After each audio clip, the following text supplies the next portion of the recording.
নমস্কার, আমি চন্দ্রা। আমার এই গল্প পাঠে মৌ চ্যানেলটি যদি আপনাদের ভালো লেগে থাকে তাহলে অবশ্যই লাইক, শেয়ার ও সাবস্ক্রাইব করে পাশে থাকবেন এবং অবশ্যই আপনাদের মূল্যবান মতামত কমেন্টের মাধ্যমে আমাকে জানাবেন।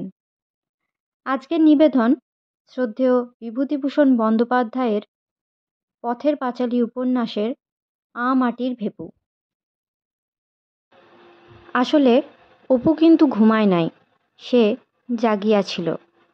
চোখ বুজিয়া শুইয়া রাত্রে মায়ের সঙ্গে বাবার যেসব কথাবার্তা হইতেছিল সেই সব শুনিয়াছে। তাহারা এ দেশের বাস উঠাইয়া কাশী যাইতেছে। এদেশ অপেক্ষা কাশীতে থাকিবার নানা সুবিধার কথা বাবা গল্প করিতেছিল মায়ের কাছে। বাবা অল্প বয়সে সেখানে অনেক দিন ছিল। সে দেশের সকলের সঙ্গে বাবার আলাপ ও বন্ধুত্ব। সকলে চেনে বা মানে। জিনিসপত্রও সস্তা। তাহার মা খুব আগ্রহ প্রকাশ করিল, সেসব সোনার দেশে কখনো কাহারও অভাব নাই। দুঃখ এদেশে 12 মাস লাগিয়াই আছে। সাহস করিয়া সেখানে যাইতে পারিলেই সব দুঃখ ঘুচিবে। মা আজ যাইতে পাইলে আজই যাই, একদিনও আর থাকিবার ইচ্ছা নাই। শেষে স্থির হইল বৈশাখ মাসের দিকে তাহাদের যাওয়া হইবে। গঙ্গানন্দপুরের সিদ্ধেশ্বরী ঠাকুরবাড়িতে সর্বজয়ার পূজা মানত ছিল।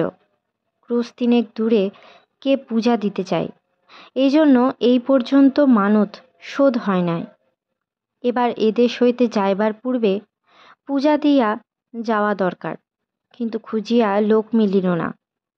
অপু বলিল সে পূজা দিয়া আসিবে ও ওই গ্রামে তাহার পিসিমা থাকেন, তাহার সহিত কখনো দেখাশোনা হয় নাই, অমনি দেখা করিয়া আসিবে। তাহার মা বলিল, যা বকিস নে তুই, একলা যাবি বই কি, এখান থেকে প্রায় 4 ক্রোশ পথ। অপু মায়ের সঙ্গে তর্ক শুরু করিল, আমি বুঝি সব দিন এইরকম বাড়িতে বসে থাকবো, যেতে পারবো না কোথাও বুঝি? আমার বুঝি চোখ নেই, কান নেই, পা নেই? সব আছে, উনি একলা যাবেন সেই গঙ্গানন্দপুর, বড় সাহসী পুরুষ কি না? অবশেষে কিন্তু অপুর নির্বন্ধতাতিশয্যে তাহাকেই পাঠাইতে হইল। সোনাডাঙ্গা মাঠের বুক চিরিয়া উঁচু মাটির পথ। পথের দুধারে মাঠের মধ্যে শুধুই আকন্দ ফুলের বন। দীর্ঘ শ্বেতাভ ডাঁটাগুলি ফুলের ভারে নত হইয়া দুর্বা ঘাসের উপরে লুটাইয়া পড়িয়াছে। পথে কোনো লোক নাই, দুপুরের অল্পই দেরি আছে। গাছপালার ছায়া ছোট হইয়া আসিতেছে।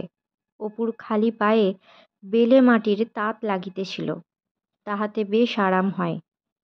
পথের ধারের বনঝোপে কত কি ফুল ফুটিয়াছে। সাঁই বাবলা গাছের নতুন ফোটা ফুলের শীর্ষ সূর্যের দিকে মুখ ফিরাইয়া আছে। ছোট একরকমের গাছে রাঙা রাঙা বনডুমুরের মতো কি ফল অজস্র পাকিয়া টুকটুক করিতেছে। মাটির মধ্য হইতে কেমন রোদ পোড়া সোঁদা সোঁদা গন্ধ বাহির হইতেছে। সে মাঝে মাঝে নিচু হইয়া ঝোপের ভিতর হইতে খুঁজিয়া খুঁজিয়া বইচি ফল তুলিয়া হাতে সেলাই করা রাঙা শাটিনের জামাটায় 2 পকেট ভর্তি করিয়া লইতেছিল। যাইতে যাইতে তাহার মন পুলকে ভরিয়া উঠিতেছিল। সে কাহাকেও বুঝাইয়া বলিতে পারে না যে সে কি ভালোবাসে এই মাটির তাজা রোদপোড়া গন্ধটা, এই ছায়া ভরা দুর্বা ঘাস, সূর্যের আলো মাখানো মাঠ, পথ, গাছপালা, পাখি, বন ঝোপ, ওই দোলানো ফুল ফলের থলো, আলকুশি, বনকলমি, নীল অপরাজিতা। ঘরে থাকিতে তাহার মোটেই ইচ্ছে হয় না। ভারী মজা হয় যদি বাবা তাহাকে বলে, খোকা তুমি শুধু পথে পথে বেরিয়ে বেড়াও, তাহা হইলে এরকম বন ফুল ঝুলানো ছায়াচ্ছন্ন ঝোপের তলা দিয়া ঘুঘু ডাকা দূর বনের দিকে চোখ রাখিয়া এরকম মাটির পথটি বাহিয়া শুধুই হাঁটো, শুধুই হাঁটো।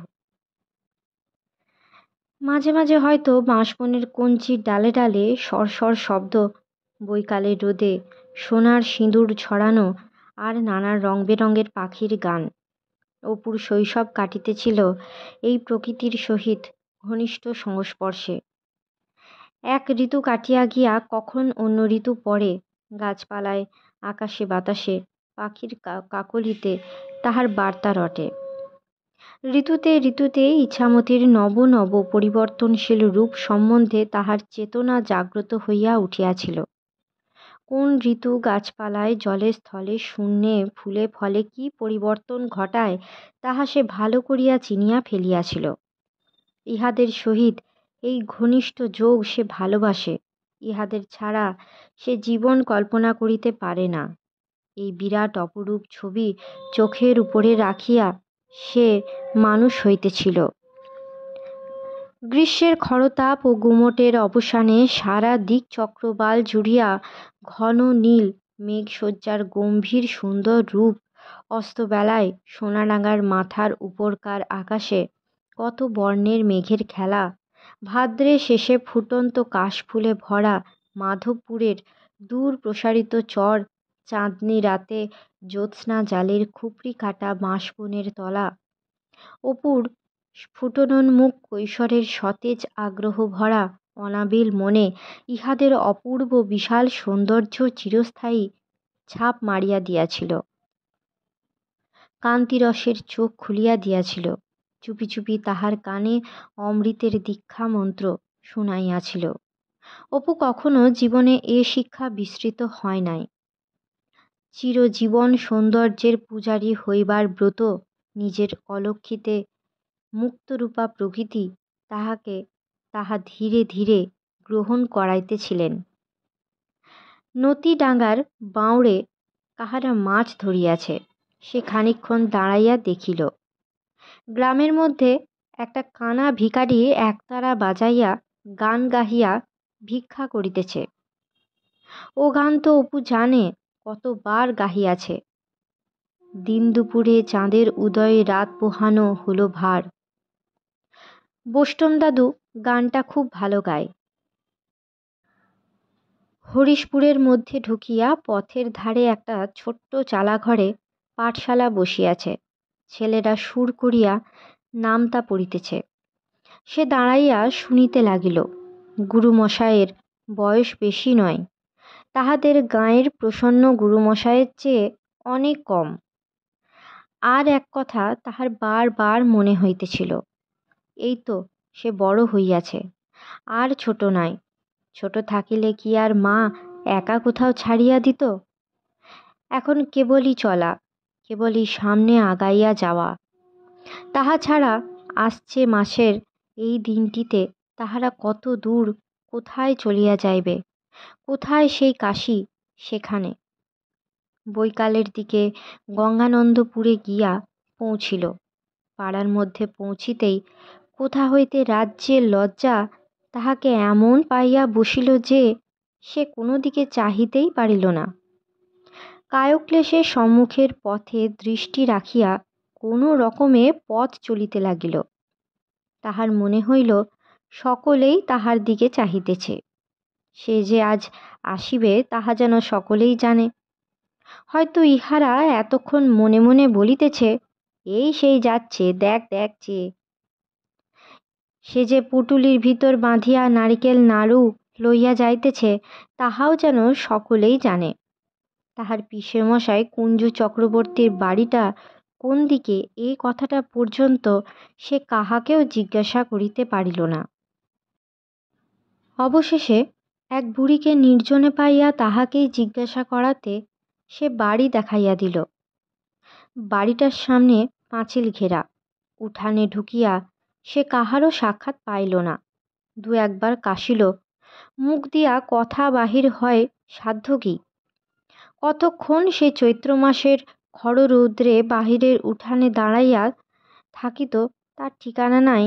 কিন্তু খানিকটা পরে একজন 18-19 বছরের শ্যামবর্ণ মেয়ে কি কাজে বাহিরে আসিয়া রোয়াকে পা দিতেই দেখিল দরজার কাছে কাহাদের একটি অপরিচিত প্রিয়দর্শন বালক পুঁটুলি হাতে লজ্জা কুণ্ঠিতভাবে দাঁড়াইয়া আছে। মেয়েটি বিস্মিতভাবে বলিল, কে তুমি খোকা? কোত্থেকে আসছ? অপু আনাড়ির মতো আগাইয়া আসিয়া অতি কষ্টে উচ্চারণ করিল, এই বাড়ি, এই আমার বাড়ি। নিশ্চিন্তিপুরে। আমার নাম অপু। তাহার মনে হইতেছিল না আসলেই ভালো হইত।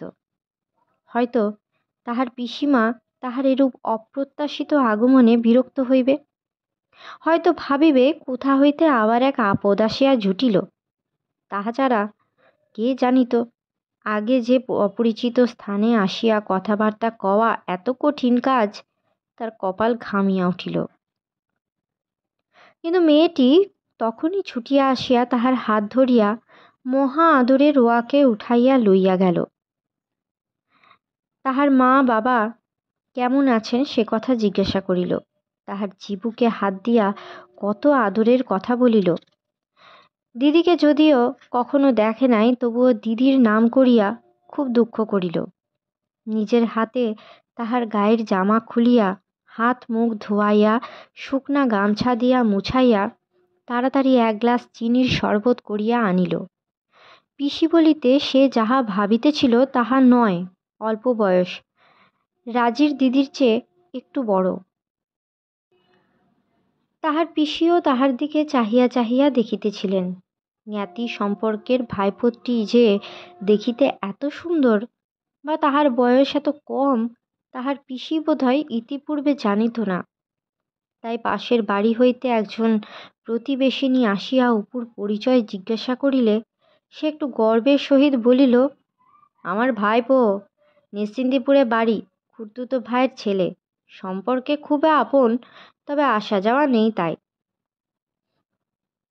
পরে সে পুনরায় গর্বের সঙ্গে অপুর দিকে চাহিয়া রহিল। ভাবটা এই, দেখো আমার ভাইপোর কেমন রাজপুত্রের মতো চেহারা, এখন বোঝো কি দরের, কি বংশের মেয়ে আমি। সন্ধ্যার পর কুঞ্জ চক্রবর্তী বাড়ি আসিল। পাকশিটে মারা, চোয়াড়ে চোয়াড়ে চেহারা, বয়স বুঝিবার উপায় নাই। তাহার পিসিকে দেখিয়া তাহার যেমন লজ্জা হইয়াছিল, পিসেমশাইকে তেমনি তাহার ভয় হইল। ছেলেবেলায় সে যে প্রসন্ন গুরুমশাইয়ের কাছে পড়িত, তেমনি যেন চেহারাটা। মনে হইল এ লোক যেন এখনই বলিতে পারে, বড্ড জ্যাঠা ছেলে দেখছি তো তুমি। পরদিন সকালে উঠিয়া অপু পাড়ার পথে এদিকে ওদিকে একটু ঘুরিয়া আসিল। চারিদিক জঙ্গলে ভরা, ফাঁকা জমি, দুর্বা ঘাস প্রায় নাই এমন জঙ্গল। এই একটা বাড়ি, আবার বনে ঘেরা সুঁড়িপথ বাহিয়া গিয়া আবার দূরে একটা বাড়ি, অনেক সময় লোকের বাড়ির উঠানের ওপর দিয়া পথ। তাহার বয়সী দু চারজনকে খেলা করিতে দেখিল বটে, কিন্তু সকলেই তাহার দিকে এমন হাঁ করিয়া চাহিয়া রহিল যে তাহাদের সঙ্গে আলাপ করিবার চেষ্টা করা তো দূরের কথা, সে তাহাদের মুখের দিকেও চাহিতে পারিল না। পিসির বাড়ির দিকে ফিরিবার সময়ও বিপদ। এরূপ সকালে মার কাছে সে চিঁড়া মুড়ি, নাড়ু বা বাসি ভাত খাইয়া থাকে। এখানে কি উহারা দিবে? কাল তো রাত্রে ভাত খাইবার সময় দুধের সঙ্গে সন্দেশ কিনিয়া আনিয়া দিয়েছে। আজ যদি সে এখনই ফিরে, তবে হয়তো উহারা ভাবিবে ছেলেটা ভারী পেটুক, খাবার খাইবার লোভে লোভে এত সকালে বাড়ি ফিরিল। রোজ রোজ খাবার খাওয়া কি ভালো? এখন সে কি করে? না, বাড়ি ফিরিবে না। আরও খানিক পথে পথে ফিরিয়া একেবারে সেই ভাত খাওয়ার সময়েই একটু আগে বাড়ি যাইবে। অপরিচিত জায়গায় এতক্ষণ পথেই বা কোথায় দাঁড়াইয়া থাকে? পায়ে পায়ে সে অবশেষে বাড়িতেই আসিয়া পৌঁছিল। একটি 6-7 বছরের মেয়ে একটা কাঁসার বাটি হাতে বাড়ি ঢুকিয়া উঠান হইতে ডাকিয়া কহিল, নাও রেঁধেছ জেঠিমা, মোরে একটু দেবে? অপুর পিসিমা ঘরের ভিতর হইতে বলিল, কে রে গুলকি? না, ওবেলা রাঁধব, এসে নিয়ে যাস। গুলকি বাটি নামাইয়া রোয়াকের ধারে দাঁড়াইয়া রহিল। মাথার চুলগুলা ঝাঁকড়া ঝাঁকড়া, ছেলেদের চুলের মতো খাটো, ময়লা কাপড় পরনে, মাথায় তেল নাই, রং শ্যাম বর্ণ। অপুর দিকে চাহিয়া কি বুঝিয়া একবার ফিক করিয়া হাসিয়া সে বাটি উঠাইয়া চলিয়া গেল। অপু জিজ্ঞাসা করিল, মেয়েটা কাদের পিসিমা? তাহার পিসি বলিল, কে, গুলকি? ওদের বাড়ি এখানে না, ওর মা বাপ কেউ কোথাও নেই। নিবারণ মুখুজ্জের বউ ওই যে পাশের বাড়ি, ওর দূর সম্পর্কের জেঠি, সেখানেই থাকে। পরদিন পাড়ার একটা ছেলে আসিয়া যাচিয়া তাহার সঙ্গে ভাব করিল ও সঙ্গে করিয়া গ্রামের সকল পাড়া ঘুরাইয়া দেখাইয়া বেড়াইল। বাড়ি ফিরিবার পথে দেখিল সেই অনাথা মেয়ে গুলকি পথের ধারে পা ছড়াইয়া একলাটি বসিয়া কি খাইতেছে। তাহাকে দেখিয়া তাড়াতাড়ি আঁচল গুটাইতে গেল। আঁচলে এক রাশ আধপাকা বকুল ফল। অপু ইতিমধ্যে পিসিমার কাছে তাহার আরও পরিচয় লইয়াছে। নিবারণ মুখুজ্জের বউ ভালো ব্যবহার করে না, লোক ভালো নয়।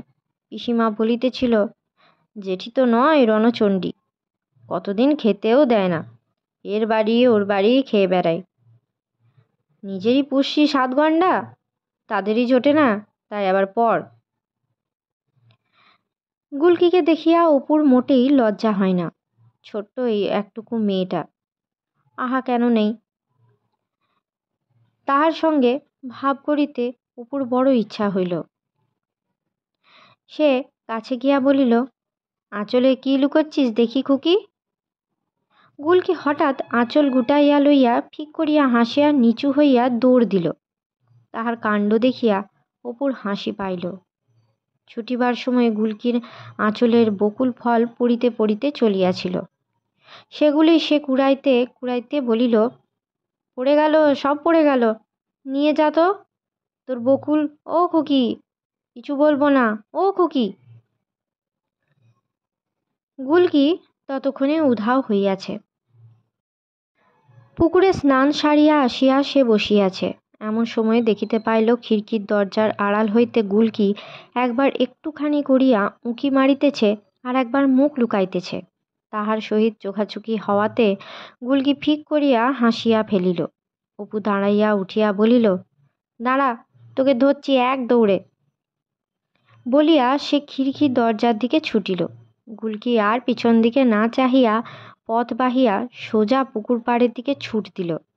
কিন্তু অপুর সঙ্গে পারিবে কেন? নিরুপায় দেখিয়া দাঁড়াইয়া পড়িতেই অপু তাহার ঝাঁকড়া চুলগুলো মুঠায় চাপিয়া ধরিয়া বলিল, বড় ছুট দিচ্ছিলি যে, আমার সঙ্গে ছুটে বুঝি তুই পারবি খুকি?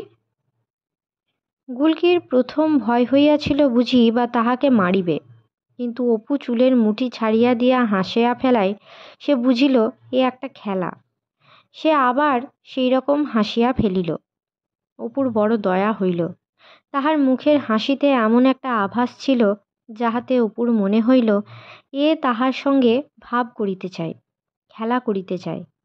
কিন্তু ছেলে মানুষ কথা কহিতে জানে না বলিয়া এই রকম উঁকি ঝুঁকি মারিয়া ফিক করিয়া হাসিয়া দৌড়াইয়া পালাইয়া তাহার ইচ্ছা প্রকাশ করে। অন্য উপায় ইহার জানা নেই। এ যেন ঠিক তাহার দিদি। এই বয়সে দিদি যেন এই রকমই ছিল। এই রকম আঁচলে কুল বেল বইচি বাঁধিয়া আপন মনে ঘুরিয়া বেড়াইত। কেহ বুঝিত না, কেহ দেখিত না। এই রকম পেটুক, এই রকম বুদ্ধিহীন ছোট মেয়ে। অপু ভাবিল, এর সঙ্গে কেউ খেলা করে না, একে নিয়ে একটু খেলি। আহা, মা বাপ হারা দুঃখী মেয়ে, আপন মনে বেড়ায়। সে গুলকির চুলের মুঠা ছাড়িয়া দিয়া হাত ধরিয়াছিল। বলিল, খেলা করবি খুকি? চল ওই পুকুরের পাড়ে।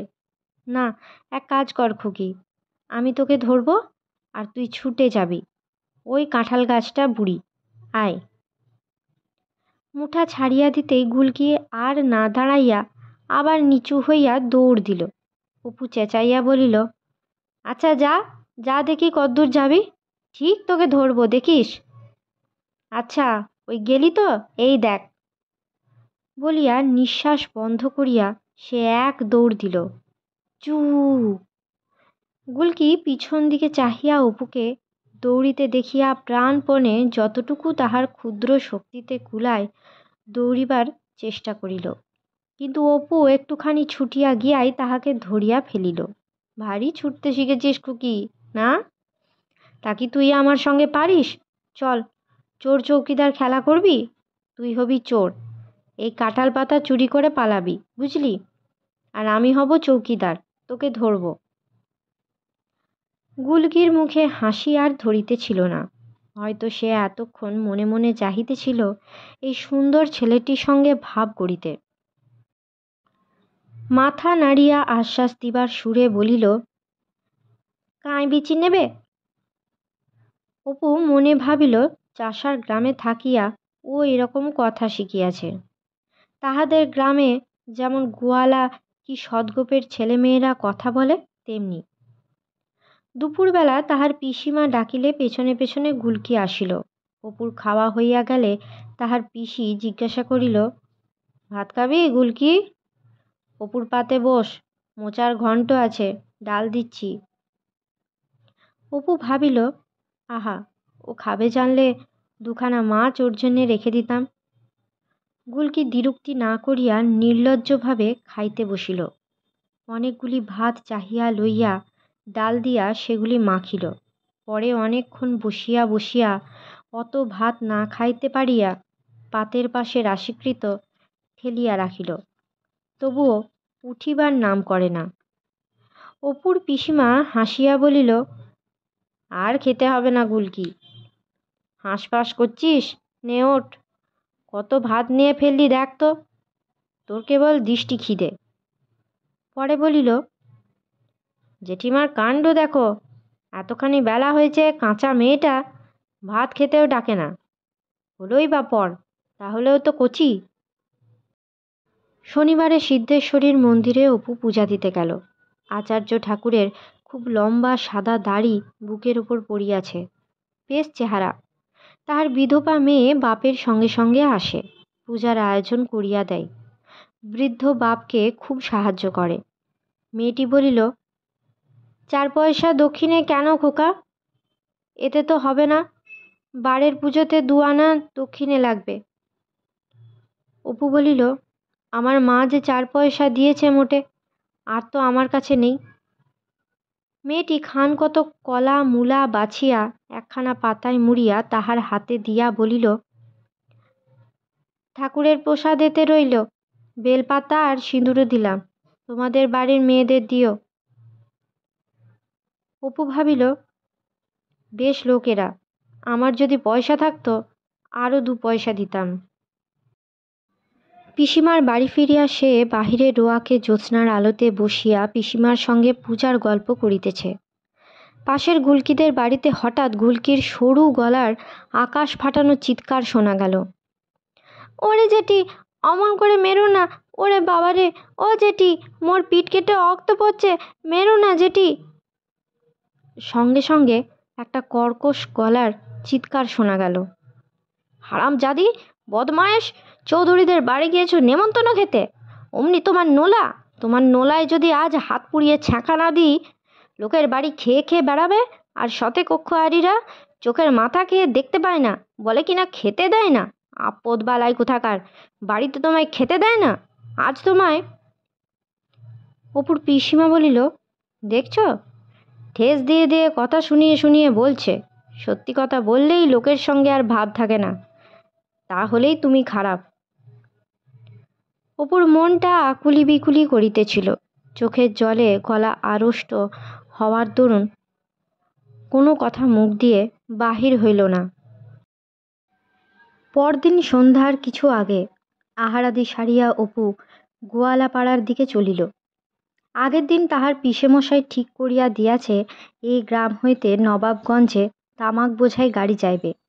সেই গাড়িতে উঠিয়া সন্ধ্যার সময় রওনা হইলে সকালের দিকে নিশ্চিন্তিপুরের পথে তাহাকে উহারা নামাইয়া দিবে। অল্প দূরে গিয়া বামুনপাড়ার পথের মোড়ে গুলকির সঙ্গে দেখা। সে সন্ধ্যায় খেলা করিয়া বাড়ি ফিরিতেছে। অপু বলিল, বাড়ি চলে যাচ্ছি রে খুকি, আজ সারাদিন ছিলি কোথায়? খেলতে এলি নে কিছু না? পরে গুলকি অবিশ্বাসের হাসি হাসিতেছে দেখিয়া বলিল, সত্যি রে, সত্যি বলছি, এই দেখ পুঁটলি, কার্তিক গোয়ালার বাড়ি গিয়ে গাড়ি উঠব, আয় না আমার সঙ্গে একটু এগিয়ে দিবি। গুলকি পিছনে পিছনে অনেক দূর চলিল। বামুনপাড়া ছাড়িয়া খানিকটা ফাঁকা মাঠ, তাহার পরেই গোয়ালাপাড়া। গুলকি মাঠের ধার পর্যন্ত আসিল। অপুর রাঙা সাটিনের জামাটার দিকে আঙ্গুল দেখাইয়া কহিল, তোমার এই আঙ্গা জামাটা ক পয়সা? অপু হাসি মুখে বলিল, 2 টাকা, তুই নিবি? গুলকি ফিক করিয়া হাসিল, অর্থাৎ তুমি যদি দাও এক্ষুনি। হঠাৎ সামনের পথে চোখ ফিরাইতেই অপু দেখিতে পাইল মাঠের শেষে গাছপালার ফাঁকে আলো হইয়া উঠিয়াছে। অমনি কেমন করিয়া তাহার মনে হইল আগামী মাসের এমন দিনটাতে তাহারা কোথায় কত দূরে চলিয়া যাইবে। পরে গুলকিকে বলিল, আর আসিস নে খোকি, তুই চলে যা, অনেক দূরে এসে গিয়েছিস, তোর বাড়িতে হয়তো আবার বকবে। চলে যা খোকি, আবার এলে দেখা হবে, কেমন তো? হয়তো আর আসবো না, আমরা কাশি চলে যাব বৈশাখ মাসে, সেখানে বাস করব। গুলকি আর একবার ফিক করিয়া হাসিল। সেদিন পূর্ণিমা কি চতুর্দশী এমনি একটা তিথি।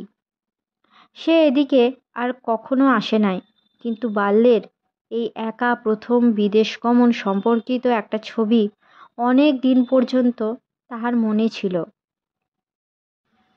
সোজা মাঠের পথের দূর প্রান্তে গাছপালার ফাঁকে পূর্ণচন্দ্র উঠিতেছে, বা চতুর্দশীর চন্দ্র, তাহার আর ঠিক মনে নেই। পিছনে পিছনে অল্প দিনের পরিচিতা অনাথা অবোধ ঝাঁকড়া চুল ছোট একটি মেয়ে তাহাকে আগাইয়া দিতে আসিয়াছে। বৈশাখ মাসের প্রথমে হরিহর নিশ্চিন্দিপুর হইতে বাস উঠাইবার সব ঠিক করিয়া ফেলিল। যে জিনিসপত্র সঙ্গে করিয়া লইয়া যাওয়া চলিবে না সেগুলি বিক্রয় করিয়া ফেলিয়া নানা খুচরা দেনা শোধ করিয়া দিল। সেকালের কাঁঠাল কাঠের বড় তক্তপোষ, সিন্দুক, পিঁড়ি ঘরে অনেকগুলি ছিল। খবর পাইয়া ওপাড়া হইতে পর্যন্ত খরিদ্দার আসিয়া সস্তা দরে কিনিয়া লইয়া গেল। গ্রামের মুরব্বীরা আসিয়া হরিহরকে বুঝাইয়া নিবৃত্ত করিবার চেষ্টা করিতে লাগিলেন। নিশ্চিন্তিপুরে দুগ্ধ ও মৎস্য যে কত সস্তা বা কত অল্প খরচে এখানে সংসার চলে সে বিষয়ের একটা তুলনামূলক তালিকাও মুখে মুখে দাখিল করিয়া দিলেন। কেবল রাজকৃষ্ণ ভট্টাচার্য স্ত্রীর সাবিত্রীব্রত উপলক্ষে নিমন্ত্রণ করিতে আসিয়া অনেকক্ষণ কথাবার্তার পর বলিলেন, বাপু, আছেই বা কি দেশে যে থাকতে বলবো? তাছাড়া এক জায়গায় কাদায় গুণ পুঁতে থাকাও কোনো কাজের কথা নয়, এ আমি নিজেকে দিয়ে বুঝি। মন ছোট হয়ে থাকে, মনের বার বন্ধ হয়ে যায়। দেখি এবার তো ইচ্ছে আছে একবার চন্দ্রনাথটা সেরে আসবো, যদি ভগবান দিন দেন। রানী কথাটা শুনিয়া অপুদের বাড়ি আসিল। অপুকে বলিল, হ্যাঁ রে অপু, তোরা নাকি এই গাঁ ছেড়ে চলে যাবি, সত্যি? অপু বলিল, সত্যি রানুদি, জিজ্ঞেস করো মাকে। তবুও রানী বিশ্বাস করে না। শেষে সর্বজয়ার মুখে সব শুনিয়া রানী অবাক হইয়া গেল। অপুকে বাহিরের উঠানে ডাকিয়া বলিল, কবে যাবি রে? সামনের বুধবারের পরের বুধবারে। আসবি নে আর কখনো? রানীর চোখ অশ্রুপূর্ণ হইয়া উঠিল। বলিল, তুই যে বলিস নিশ্চিন্তিপুর আমাদের বড় ভালো গাঁ, এমন নদী এমন মাঠ কোথাও নেই, সে গাঁ ছেড়ে তুই যাবি কি করে? অপু বলিল, আমি কি করব? আমি তো আর বলিনি যাবার কথা। বাবার সেখানে বাস করবার মন, এখানে আমাদের চলে না যে।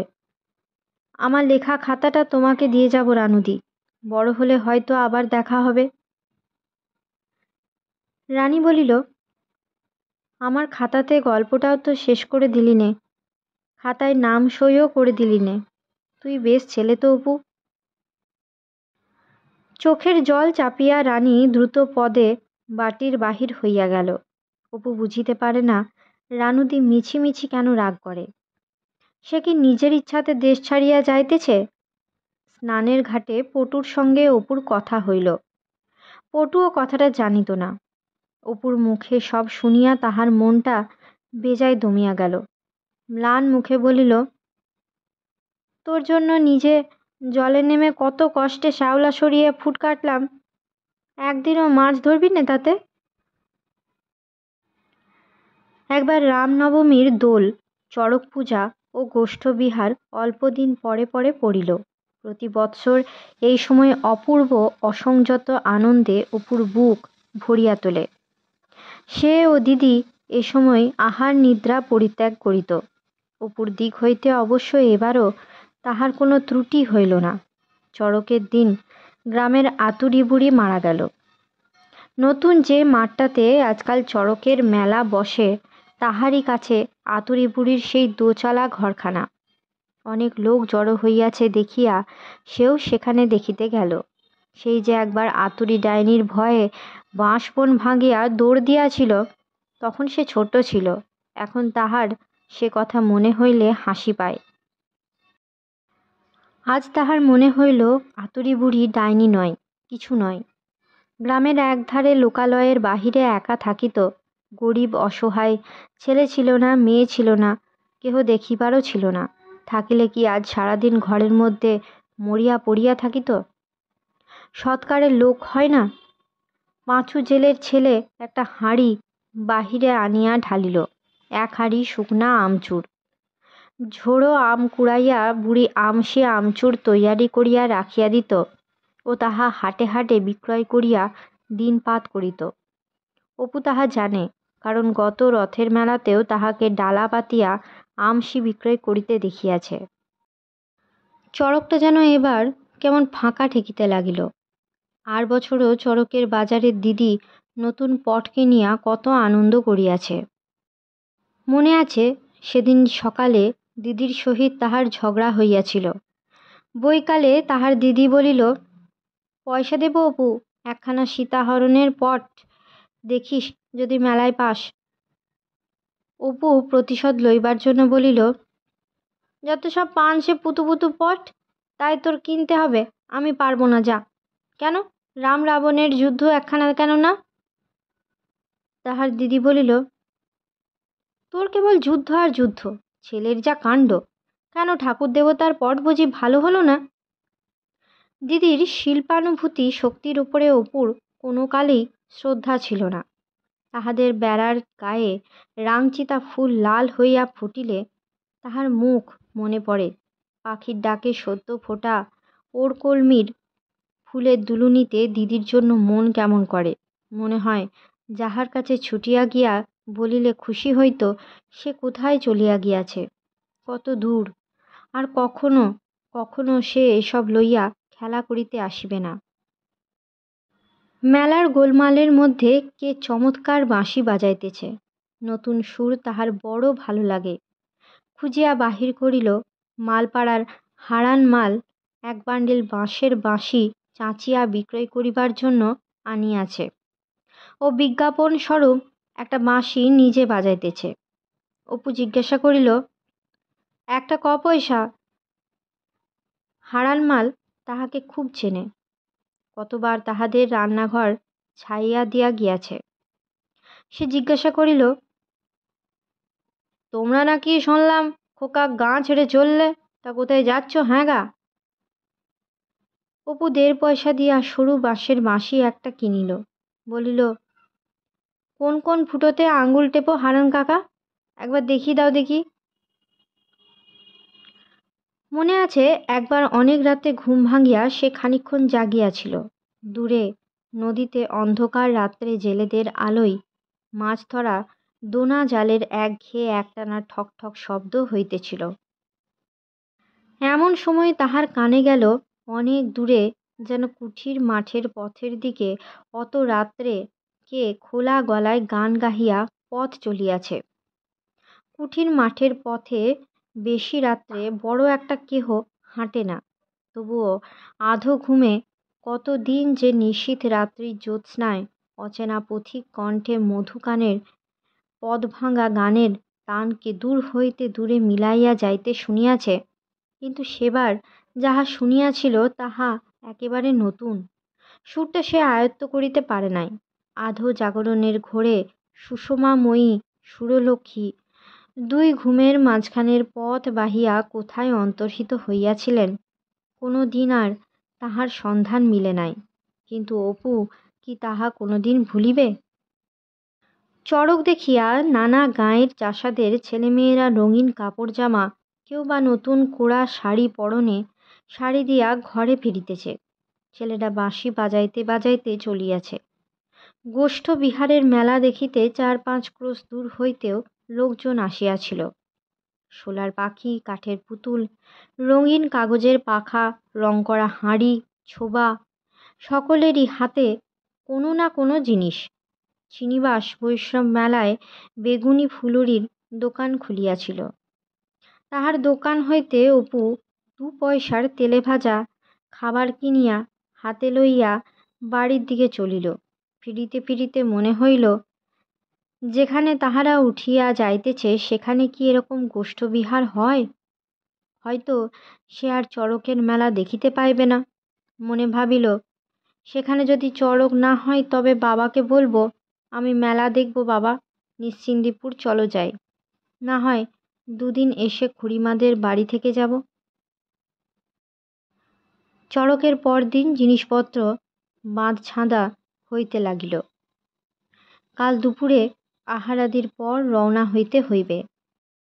সন্ধ্যার সময় রান্নাঘরের দাওয়ায় তাহার মা তাহাকে গরম গরম পরোটা ভাজিয়া দিতেছিল। নীলমণি জ্যাঠার ভিটায় নারিকেল গাছটার পাতাগুলি জ্যোৎস্নার আলোয় চিকচিক করিতেছে। চাহিয়া দেখিয়া অপুর মন দুঃখে পরিপূর্ণ হইয়া গেল।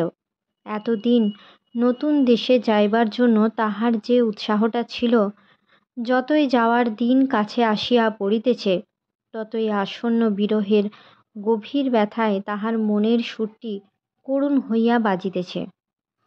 এই তাহাদের বাড়িঘর, ওই বাঁশবন, সলতে খাগির আমবাগানটা, নদীর ধার, দিদির সঙ্গে চড়ুই ভাতি করার ওই জায়গাটা, এসব সে কত ভালোবাসে। ওই অমন নারিকেল গাছ কি তাহারা যেখানে যাইতেছে সেখানে আছে? জ্ঞান হইয়া পর্যন্ত এই নারিকেল গাছ সে এখানে দেখিতেছে। জ্যোৎস্না রাত্রে পাতাগুলি কি সুন্দর দেখায়। সুমুখ জ্যোৎস্না রাত্রে এই দাওয়ায় বসিয়া জ্যোৎস্না ঝরা নারিকেল শাখার দিকে চাহিয়া কত রাত্রে দিদির সঙ্গে সে ১০-২৫ খেলিয়াছে। কতবার মনে হইয়াছে কি সুন্দর দেশ তাহাদের এই নিশ্চিন্দিপুর। যেখানে যাইতেছে সেখানে কি রান্নাঘরের দাওয়ার পাশে বনের ধারে এমন নারিকেল গাছ আছে? সেখানে কি সে মাছ ধরিতে পারিবে, আম কুড়াইতে পারিবে, নৌকা বাহিতে পারিবে, রেল রেল খেলিতে পারিবে? কদমতলার সাহেবের ঘাটের মতো ঘাট কি সে দেশে আছে? রানুদি আছে, সোনাডাঙ্গার মাঠ আছে। এই তো বেশ ছিল তাহারা। কেন এসব মিছিমিছি ছাড়িয়া যাওয়া? দুপুরে এক কাণ্ড ঘটিল। তাহার মা সাবিত্রী ব্রতের নিমন্ত্রণে গিয়াছে। হরিহর পাশের ঘরে আহারাদি সারিয়া ঘুমাইতেছে। অপু ঘরের মধ্যে তাকের উপরে স্থিত জিনিসপত্র কি লওয়া যাইতে পারে না পারে নাড়িয়া চাড়িয়া দেখিতেছে। উঁচু তাকের উপর একটা মাটির কলসি সরাইতে গিয়া তাহার ভিতর হইতে কি একটা জিনিস গড়াইয়া মেঝের উপরে পড়িয়া গেল। সে সেটাকে মেঝে হইতে কুড়াইয়া নাড়িয়া চাড়িয়া দেখিয়া অবাক হইয়া রহিল। ধুলা ও মাকড়সার ঝুল মাখা হইলেও জিনিসটা কি বা তাহার ইতিহাস বুঝিতে তাহার বাকি রহিল না। সে ছোট্ট সোনার কৌটোটা ৮ বছর যেটা সেজ ঠাকরুনদের বাড়ি হইতে চুরি গিয়াছিল। দুপুরে কেহ বাড়ি নাই। কৌটোটা হাতে লইয়া অনেকক্ষণ অন্যমনস্কভাবে দাঁড়াইয়া রহিল। বৈশাখ দুপুরে তপ্ত রৌদ্রভরা নির্জনতায় বাঁশবনের শনশন শব্দ অনেক দূরের বার্তার মতো কানে আসে। আপন মনে বলিল, দিদি হতভাগী চুরি করে এনে ওই কলসিটার মধ্যে লুকিয়ে রেখে দিয়েছিল। সে একটুখানি ভাবিল, পরে ধীরে ধীরে খিড়কি দোরের কাছে গিয়া দাঁড়াইল। বহু দূর পর্যন্ত বাঁশবন যেন দুপুরের রৌদ্রে ঝিমাইতেছে। সেই শঙ্খচিলটা কোন গাছের মাথায় টানিয়া টানিয়া ডাকিতেছে। দ্বৈপায়ন হ্রদে লুক্কায়িত প্রাচীন যুগে সেই পরাজিত ভাগ্যহত রাজপুত্রের বেদনা করুণ মধ্যাহ্নটা। একটুখানি দাঁড়াইয়া থাকিয়া সে হাতের কৌটোটাকে এক টান মারিয়া গভীর বাঁশবনের দিকে ছুঁড়িয়া ফেলিয়া দিল।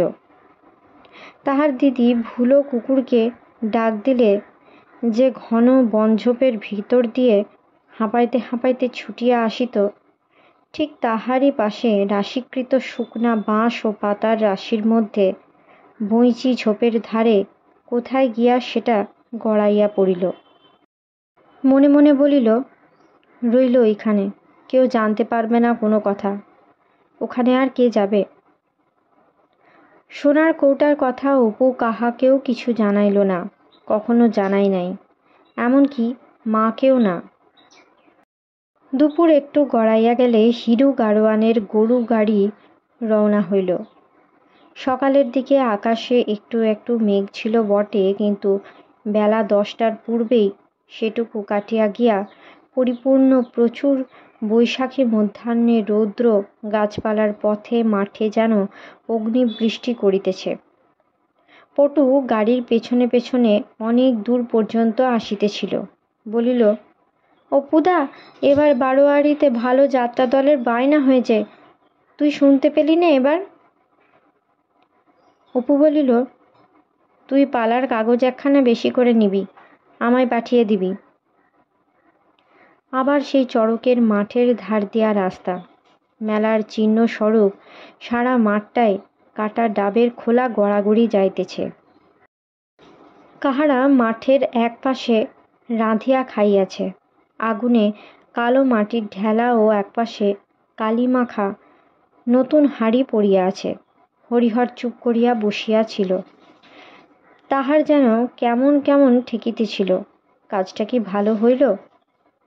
কতদিনের পৈতৃক ভিটা, ওই পাশের পুরো ভিটাতে সেসব ধুমধাম একেবারে শেষ হইয়া গিয়েছিল তো। যাও বা মাটির প্রদীপ টিম টিম করিতেছিল, আজ সন্ধ্যা হইতে চিরদিনের জন্য নিবিয়া গেল। পিতা রামচাঁদ তর্কবাগী স্বর্গ হইতে দেখিয়া কি মনে করিবেন? গ্রামের শেষ বাড়ি হইতেছে আতুরি বুড়ির সেই দোচালা ঘরখানা। যতক্ষণ দেখা গেল অপু হাঁ করিয়া সেদিকে চাহিয়া রহিল। তাহার পরই একটা বড় খেজুর বাগানের পাশ দিয়া গাড়ি গিয়া একেবারে আষাঢ়ু যাইবার মাধা রাস্তার উপরে উঠিল। গ্রাম শেষ হইবার সঙ্গে সঙ্গে সর্বজয়ার মনে হইল, যা কিছু দারিদ্র্য, যা কিছু হীনতা, যা কিছু অপমান, সব রহিল পিছনে পড়িয়া। এখন সামনে শুধু নতুন সংসার, নতুন জীবনযাত্রা, সব সচ্ছলতা। ক্রমে রৌদ্র পড়িল। গাড়ি তখন সোনাডাঙ্গার মাঠের মধ্যে দিয়া যাইতেছিল। হরিহর মাঠের মধ্যের একটা বড় বটগাছ দেখাইয়া কহিল, ওই দেখো ঠাকুরজি পুকুরের ঠ্যাঙারে বটগাছ।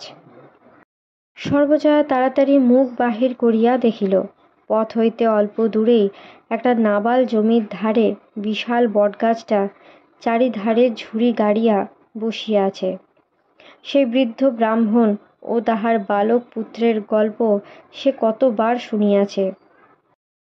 আজ হইতে 50 বৎসর পূর্বে তাহার শ্বশুরের পূর্বপুরুষ এরকম সন্ধেবেলা ওই বটতলায় নিরীহ ব্রাহ্মণ ও তাহার অবোধ পুত্রকে অর্থলোভে নিষ্ঠুরভাবে হত্যা করিয়া পাশের ওই নাবাল জমি, যেটা সেকালে ঠাকুরজি পুকুর ছিল, ওইখানে পুঁতিয়া রাখিয়াছিল। ছেলেটির মা হয়তো পুত্রের বাড়ি ফিরিবার আশায় কত মাস কত বছর বৃথা অপেক্ষা করিত। সে ছেলে আর ফিরে নাই। মা গো! সর্বজয়ার চোখ হঠাৎ জলে ঝাপসা হইয়া আসে, গলায় কি একটা আটকাইয়া যায়। সোনাডাঙ্গার মাঠ এ অঞ্চলের সকলের বড় মাঠ। এখানে ওখানে বনঝোপ, শিমুল, বাবুল গাছ, খেজুর গাছে খেজুর কাঁদি ঝুলিতেছে, সোঁদালি ফুলের ঝাড় দুলিতেছে। চারিধারে বউ কথা কও পাপিয়ার ডাক।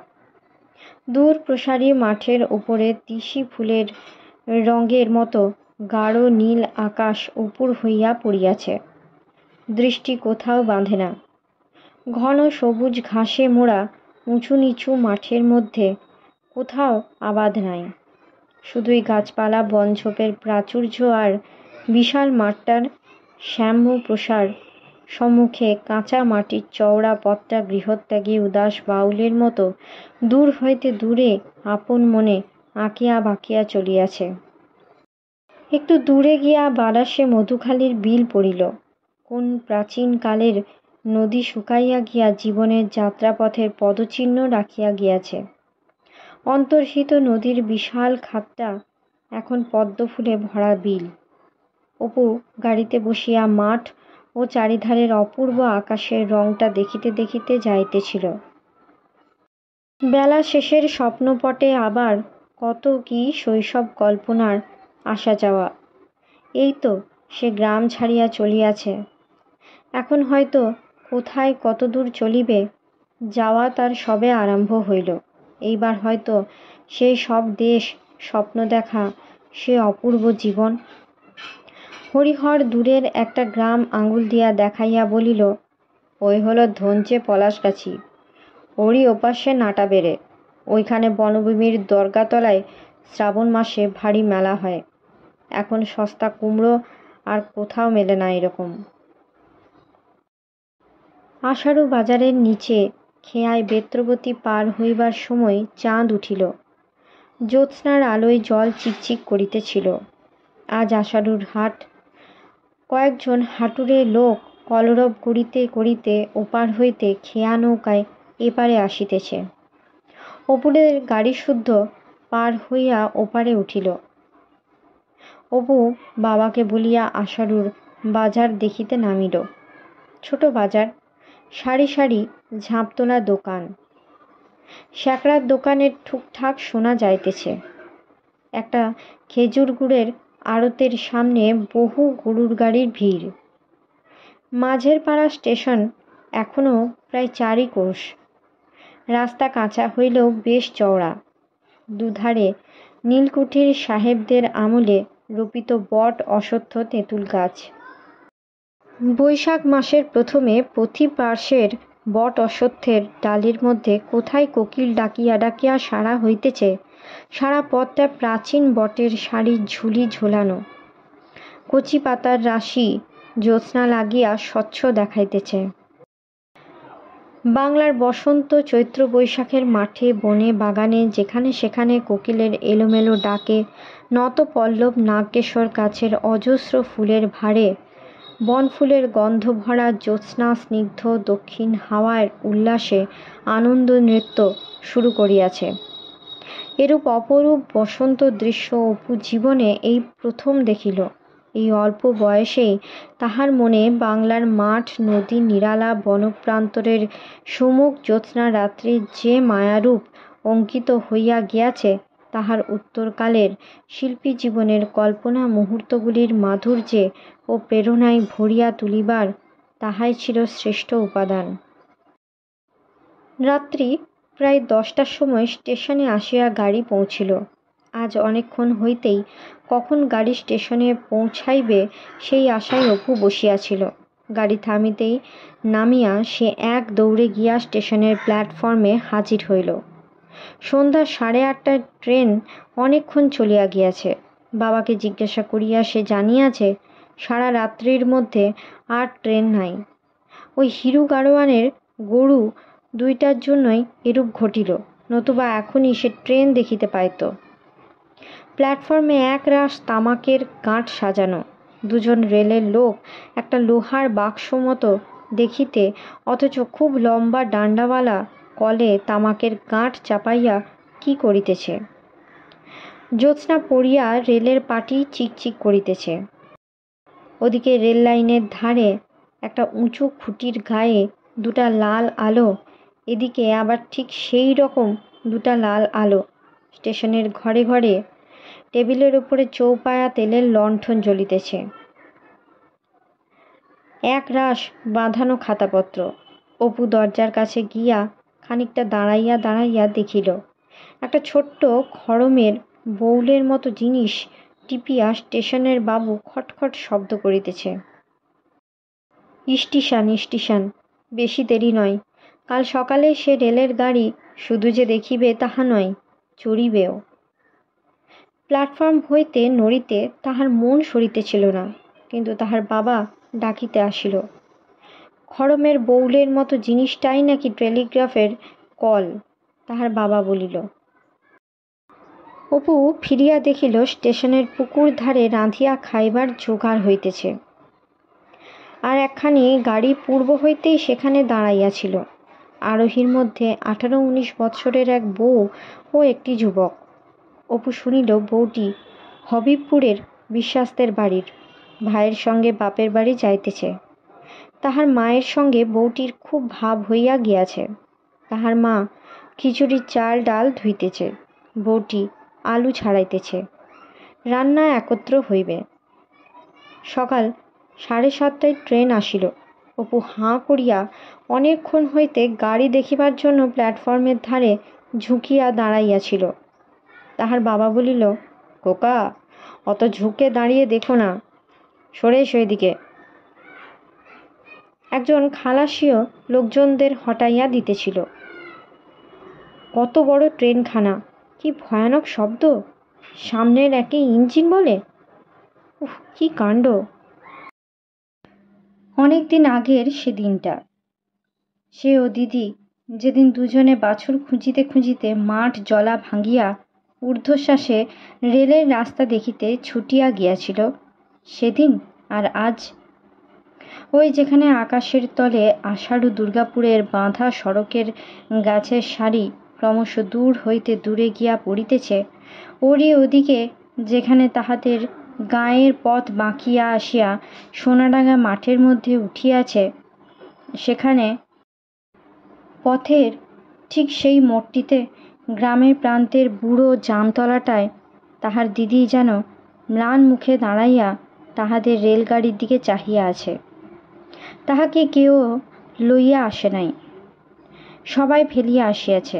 দিদি মারা গেলেও দুজনের খেলা করার পথে ঘাটে বাঁশবনে আমতলায় সে দিদিকে যেন এতদিন কাছে কাছে পাইয়াছে।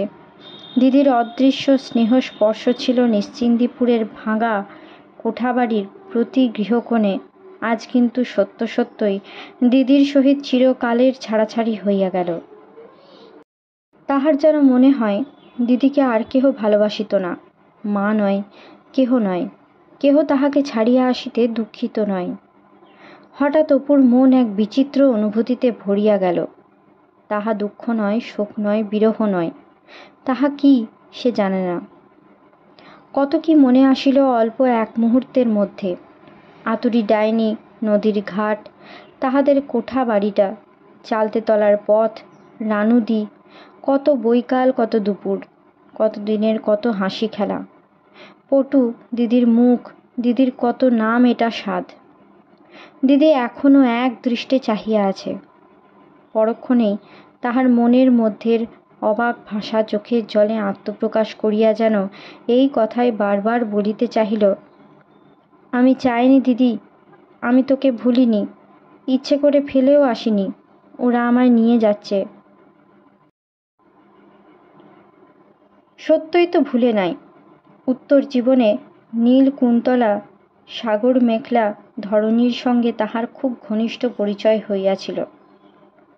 কিন্তু যখনই গতির পুলকে তাহার সারা দেহ শিহরিয়া উঠিতে থাকিত, সমুদ্রগামী জাহাজের ডেক হইতে প্রতি মুহূর্তে নীল আকাশের নব নব মায়ারূপ চোখে পড়িত, হয়তো দ্রাক্ষাকুঞ্জ বেষ্টিত কোনো নীল পর্বতসানু সমুদ্রের বিলীন চক্রবাল সীমায় দূর হইতে দূরে ক্ষীণ হইয়া পড়িত, দূরের অস্পষ্ট আবছায়া দেখিতে পাওয়া বেলাভূমি এক প্রতিভাশালী সুরস্রষ্টার প্রতিভার দানের মতো মহামধুর কুহকের সৃষ্টি করিত তাহার ভাবময় মনে। তখনই এই সব সময়েই তাহার মনে পড়িত এক ঘন বর্ষার রাতে অবিশ্রান্ত বৃষ্টির শব্দের মধ্যে এক পুরনো কোঠার অন্ধকার ঘরে রোগ শয্যাগ্রস্ত এক পাড়া গাঁয়ের গরিব ঘরের মেয়ের কথা। অপু, সেরে উঠলে আমায় একদিন রেলগাড়ি দেখাবি? মাঝের পাড়া স্টেশনের ডিস্ট্যান্ট সিগন্যালখানা দেখিতে দেখিতে কত দূরে অস্পষ্ট হইতে হইতে শেষে মিলাইয়া গেল। আজকের মতো গল্প পাঠ এই পর্যন্ত। পরবর্তী অংশ নিয়ে আসবো পরবর্তী ভিডিওতে। সকলে ভালো থাকবেন, সুস্থ থাকবেন এবং পাশে থাকবেন।